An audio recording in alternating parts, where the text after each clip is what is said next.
Vikram here. यार एक minute रुक जा। तेल का दाम बढ़ रहा है, वेस्ट एशिया में आग लगी है और तुम सोच रहे हो कि इंडिया का इकोनॉमी गिर जाएगा। गलत। एसबीआई ने जो रिपोर्ट निकाली है उसमें लिखा है हम ठीक है। पर मतलब क्या है एक्चुअली? चलो सीधी बात करते हैं। समझे? पिछले 4-5 महीने से जो हो रहा है उसका कॉन्टेक्स्ट समझना जरूरी है।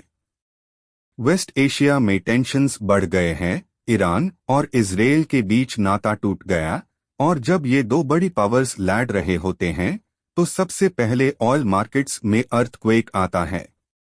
मतलब क्या हुआ? ऑयल प्राइसेस कभी $85 बैरल पार घूम रहे थे, कभी 95 तक चले गए। इंडिया के लिए ये शॉक जैसा लगता है क्योंकि हम हर दिन 4 मिलियन बैरल्स ऑयल इंपोर्ट करते हैं। मतलब डॉलर के बाहर पैसा बाहर निकल रहा है।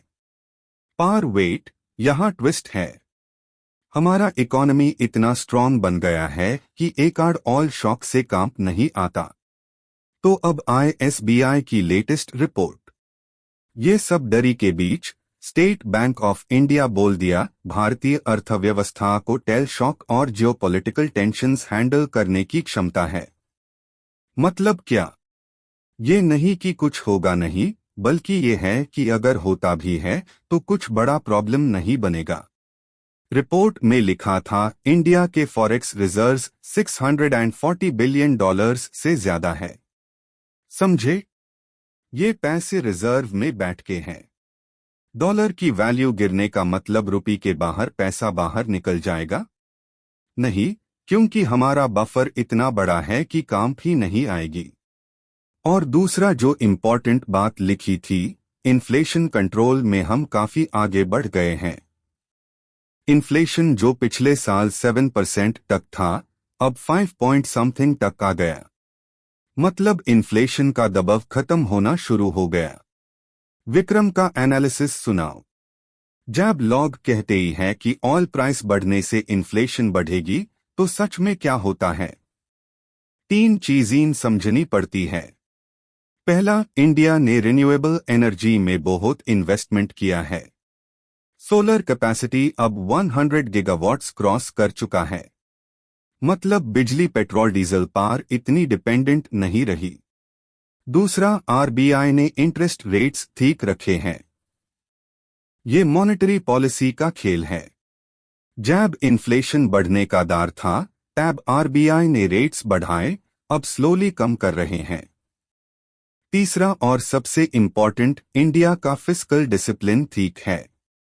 मतलब गवर्नमेंट का बजट डेफिसिट अंडर कंट्रोल है। 5.1% लास्ट ईयर, अब 4 पॉइंट समथिंग में रखने का टारगेट है। ये नंबर्स बोरिंग लगेंगे, पर इंटरनेशनल इन्वेस्टर्स को यही देखा जाता है। इसका मतलब जब यूएस मार्केट्स में पैसा टाइट है, पाकिस्तान और श्रीलंका को दिक्कत हो रही है, बांग्लादेश वॉलेटिलिटी में है, तब इंडिया शीर्ष दिखता है। करेंसी मार्केट्स में हम स्ट्रांग हैं।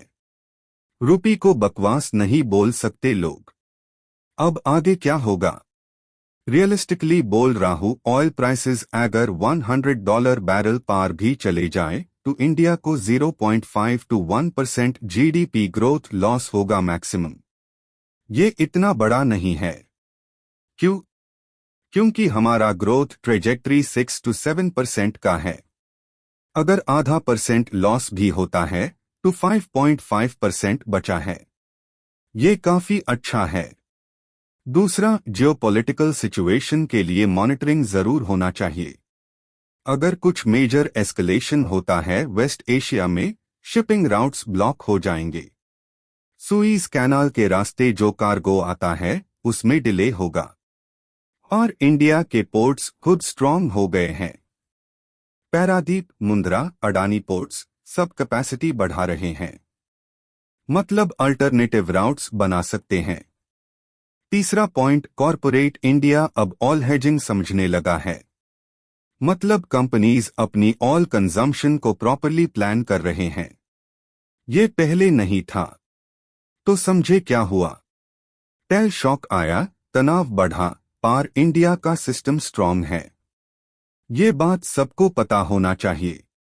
अगर ये वीडियो हेल्पफुल लगा तो सब्सक्राइब करो काल न्यूज़ को, क्योंकि सीधी बात सही बात। नोटिफिकेशन बेल दाब दे ताकि अगले वीडियो स्ट्रेट मिल जाए। और कमेंट्स में बता तुम्हें इंडिया की इकोनॉमिक स्ट्रेंथ पार कितना यकीन है। चलो फिर मिलेंगे नेक्स्ट वीडियो में। बाय।